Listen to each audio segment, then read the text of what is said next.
in the heart of the lush hills of West Africa, where the golden sun kissed the fields of green and the air was always filled with sweet scents of earth. There was a village named Umonna. It was a place where life was simple and people were content with what they had. Yet, deep within the heart of one young man named Okoro, a fire burned, a fire that refused to be extinguished by the constraints of village people and village life. Okoro was the son of a humble farmer. His family didn't own much, just a small plot of land passed down through generations. They lived in a small mud brick house with a hashed and thatched roof, and their meals were mostly from what they grew. Yet, Okoro was not like the other villagers.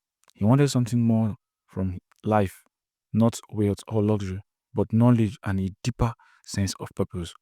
This is the story of how Okoro, despite his modest beginnings in life and in a small village, rose to achieve success not by leaving his home, but by transforming it into a place of prosperity and opportunity. Growing up in Umunna, Okoro grew up on a small farm where with his younger sister Nneka and his parents. His father Okechukwu was a skilled farmer who worked tirelessly in the fields growing maize, cassava, yams, and various vegetables. His mother Ifeoma ran a small market stall selling the produce from the farm to villagers. From a young age, Okoro was taught the importance of hard work, but it was also clear that there were limitations to what could be achieved. Though the village was beautiful and peaceful, Okoro couldn't help but feel a desire for something beyond the horizon. He was not ungrateful.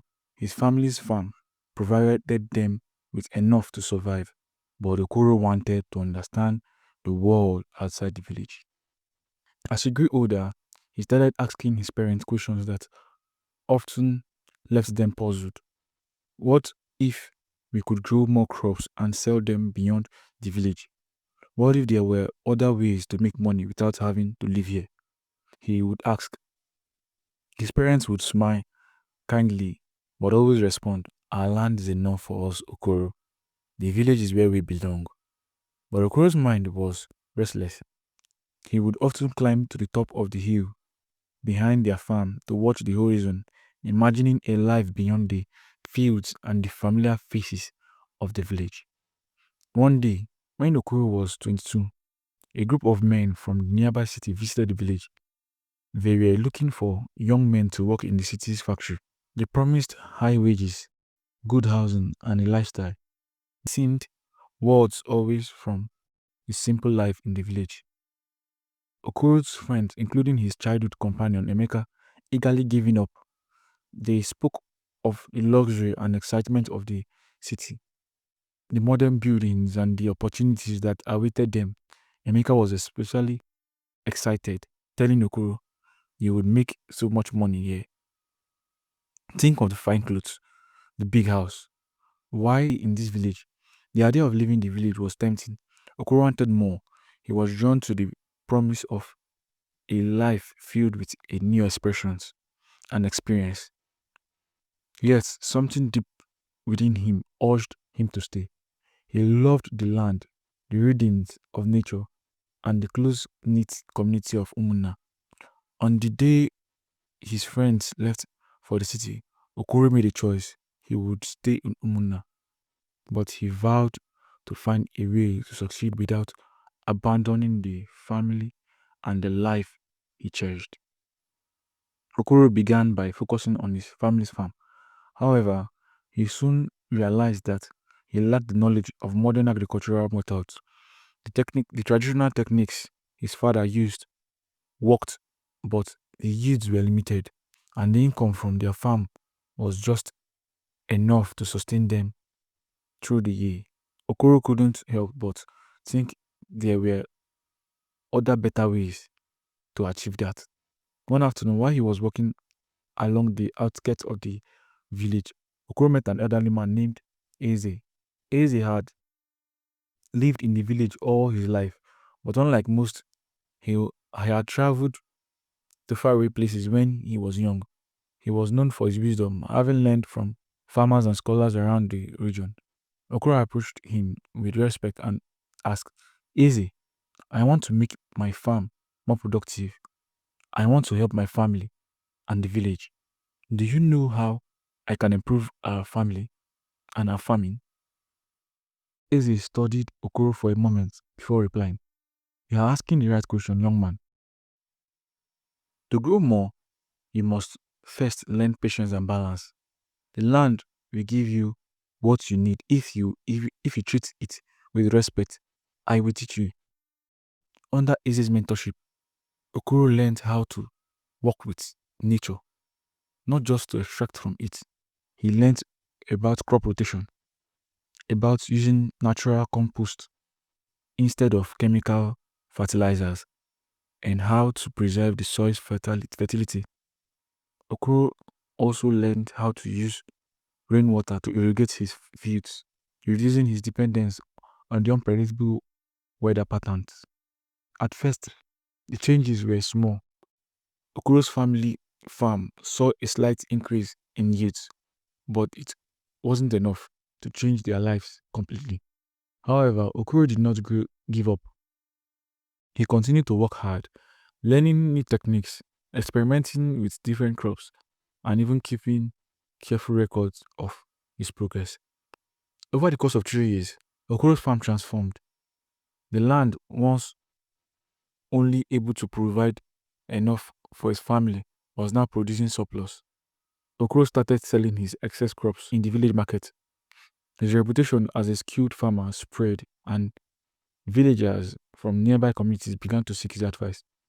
As Okoro's farm grew, so did his vision and his knowledge also grew.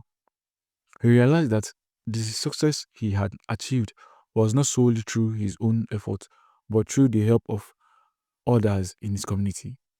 The village had supported him, and now he wanted to give back. Okoro began organizing small workshops for farmers, local farmers, where he was sharing his techniques and ideas that he has learned.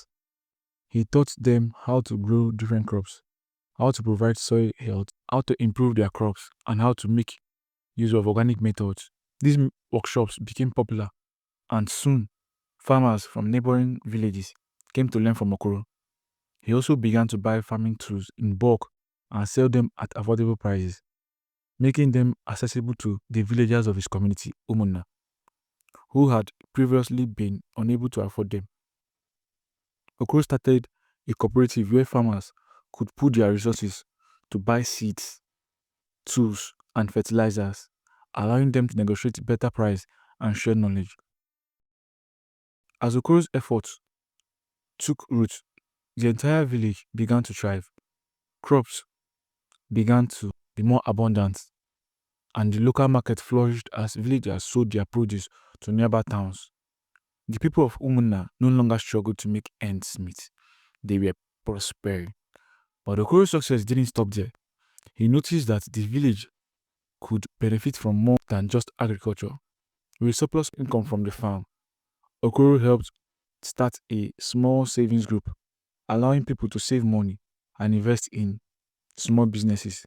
Some started poultry farms, others began selling handmade crafts, and a few opened small stores in the village. As the year passed by, Umuna became known as a village of innovation and prosperity. Okoro's leadership and vision transformed not only his family's life, but the lives of people and everyone in the community. Years later, Okoro sat down by the fire with his children and grandchildren. The village had changed beyond recognition, yet Okoro remained humble. He had never sought fame or wealth.